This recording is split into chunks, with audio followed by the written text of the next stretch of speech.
But Hard Knocks is going on. Yes, it is. And we episode 2 has wrapped up. We're recording this Wednesday. So episode 2 has wrapped up. You're starting to kind of see some characters that they are going to be looking to feature. I thought it got off to a good start when they had the I don't know, what do you want to call him, a mind reader? It almost like said his name, and underneath his job title it said it was like a mentalist. Yeah. Yeah, something, whatever it was incredible. It was. And how he would incredible. guess that apparently the Jets are going to beat the 49ers in the Super Bowl 31-21. Well, hold on. You know why that's not true? Because the 49ers own Aaron Rodgers in the playoffs. Oh.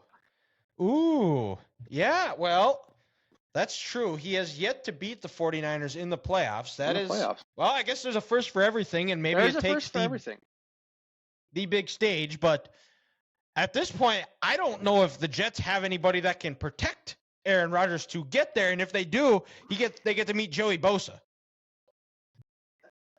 And Robert Saleh is like fed up with his offensive line. He's like, when he's apologizing, Armstrong, we're gonna get these guys right for you, man. And it doesn't help that they had a joint practice today with Tampa Bay, and their offensive line got beat up again today. And it's not the Tampa Bay pass rush that won the Super Bowl a couple of years ago. No, it's not. No, Shaq Barrett's still there, but there's no Jason Pierre-Paul, and no Ndamukong Suh. Oh, also with the 49ers, you have Javon Hargrave and Eric Armstead in this bunch too, and Alshier. Yeah. Woo! But that was the basis of it, and I watched it a little bit at a bad time. I thought this one episode was kind of a little bit slower. It wasn't the best one. No. It was still a bit of the Aaron Rodgers show. I watched it after softball last night, and I kind of had my feet up, and I was kind of dozing in and out because got home at about 9:30, done at like 10:30. It was. Well, Dylan, it was kind of in and out. I got to say this, for last night's episode, it didn't help that their second day of practice with the Panthers got canceled or postponed because of heavy rain down in South Carolina. Because if they would have had another day of content there, who knows, it could have been good. You could have seen the Jets' offensive line maybe struggle again, or they could have had a redemption day. Maybe a fight would have broken out, like between the two teams. So that was kind of a bummer there too. But to your point, how it's the Aaron Rodgers show, he's clearly got the best personality on that team, and we shouldn't be surprised it's all about him. And I can't believe I'm about to say this, but I'm going to. After watching these 2 episodes of Hard Knocks, HBO is doing a very good job where we can almost think, Aaron Rodgers is a good dude. He is. He absolutely is. You never would have thought that, because if you listen to the media and his family, he's a narcissistic asshole who doesn't want anything to do with anyone.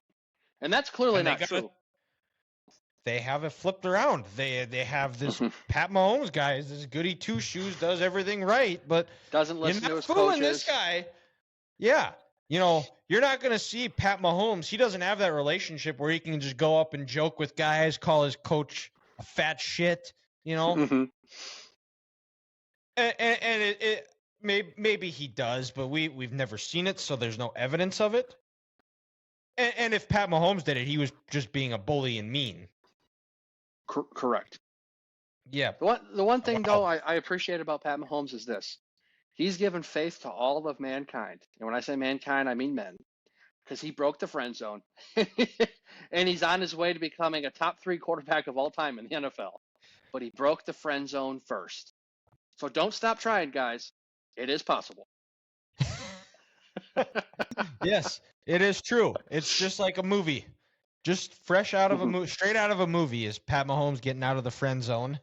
Well, and also, Dylan, I saw last week for training camp, for practice too, Garrett Wilson and Sauce Gardner both had, I think, was it quadricep injuries or something, a little soft tissue where they couldn't practice.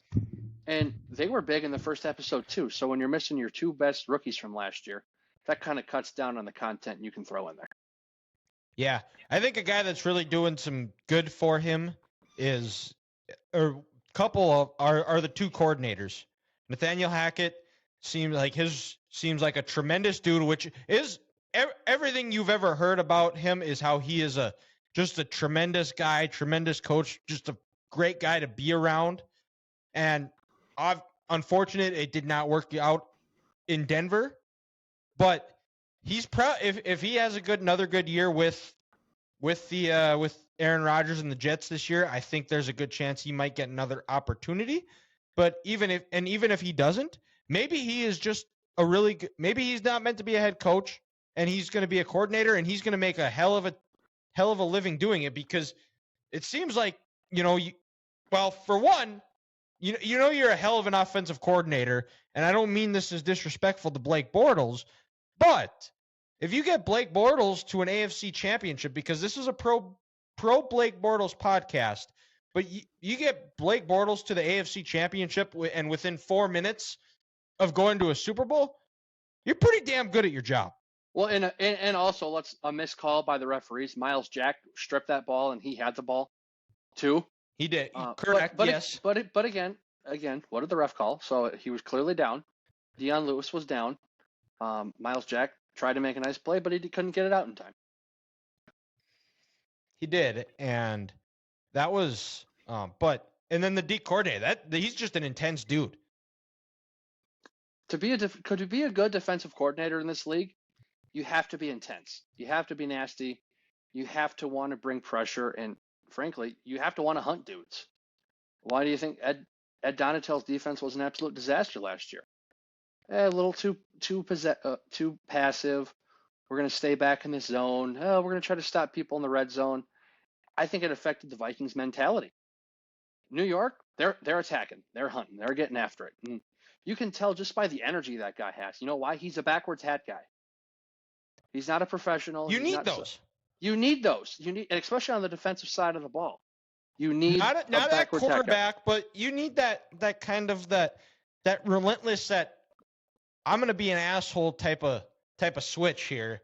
Because you look at the Jets coaching nastiness. staff. Your defensive coordinator is a backwards hat guy, and your head coach is a bald guy. Bald men are the most confident men in the world, and backwards hat dudes have a relentless energy that cannot be matched. That's why you don't want to mess with the New York Jets defense. They have a backwards hat guy and a bald guy leading them. That's scary. Yes, I am very. You don't want to get on their bad side, and I think right now too. I think they're going to really have to, once the regular season starts. I think they're going to have to rely on that defense as the receivers, Aaron, new coaching staff tries to all get on the same page as far as play calling goes, working it in, and then Breece Hall coming back into the picture. They just signed Dalvin Cook. I think that's and like as we talked about, an abysmal offensive line. That rely on that defense, play complementary football, and eventually that's going to come.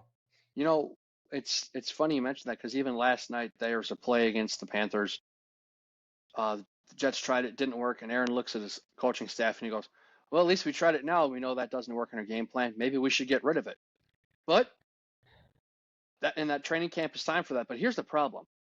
Their first 6 weeks of the year, they do not line up to where they cannot have an identity and try to figure out what they want to do. Because in their first 6 games, they have the Bills, the Chiefs, of the Broncos, which is now becoming a rivalry game with Garrett Wilson trolling Sean Payton, and then Sean Payton's comments about Nathaniel Hackett. That's low-key a game I'm kind of excited for in Week 5. And then they got the Eagles. And the Cowboys mixed in that too, I think Week 2. So they don't have time to mess around. No timeout. That game is at AT&T Stadium. Aaron Rodgers has never lost there. Just mark that as a win. The Cowboys are gonna score with like about a minute and 10 left. Then Aaron Rodgers is gonna have that smug ass grin. There's gonna be Jets fans that are gonna be like taking pictures of Cowboys fans like, lol, they think they won the game. And then Aaron Rodgers is gonna throw a back shoulder fade to Garrett Wilson, and the Cowboys are going to lose. Let's be honest, dude. It's going to be Randall Cobb or Alan Lazard. It's going to be the OG Green Bay connection that wins that game. It don't matter. It doesn't matter who it is. They might just pull a guy off the street, and Aaron Rodgers is that arrogant and cocky, and it'll still work. They'll pull a guy from the stands like, "Hey, come run this for me." That's funny. But I will say this. We mentioned how intense, and I just, how Saleh and the defensive coordinator are, and how Hackett. I think, to your point, he's not a head coach. He's an offensive coordinator. Also watching that with just kind of the way Saleh is and how laid back he is and how he attacked his offensive line in a way. To me, this is going to be a player-led team. Like when they need something, if they need to fix something this year, it's going to have to be a players-only meeting, because I get how intense Saleh and the D coordinator are and Hackett are, but I'm not sure that they can rally the troops like that. So Ethan's here. So I think Ethan's back. He's back from his suspension. It's going to have to be. Yes. It's going to be a player-led locker room where if they need to fix something, Aaron and Quinn Williams and C.J. Mosley and Sauce, they're going to have to change the tide. Yeah.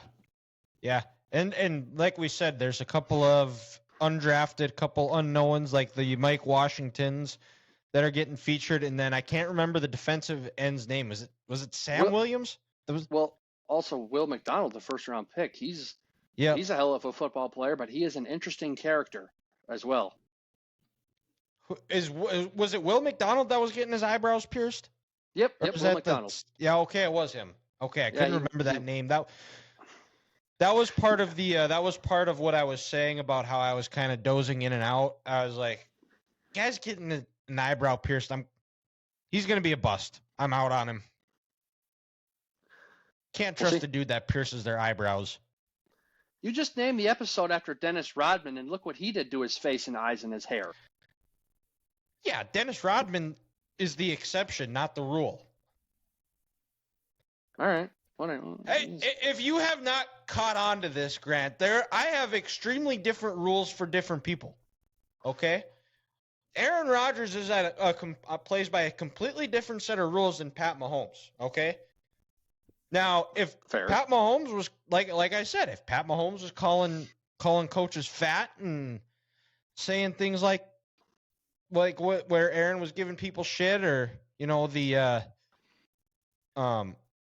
up to Bryce and talking, Pat Mahomes was doing that for the camera. Aaron was doing that because he's a good dude.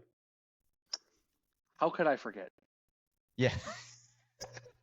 I was arguing with a guy on TikTok today about how Pat Mahomes is a bad teammate, and then some guy talked about how Pat Mahomes freaked out because when Shane Bichelle made that crazy play on Saturday, and I said that's because Pat knew the cameras were on him.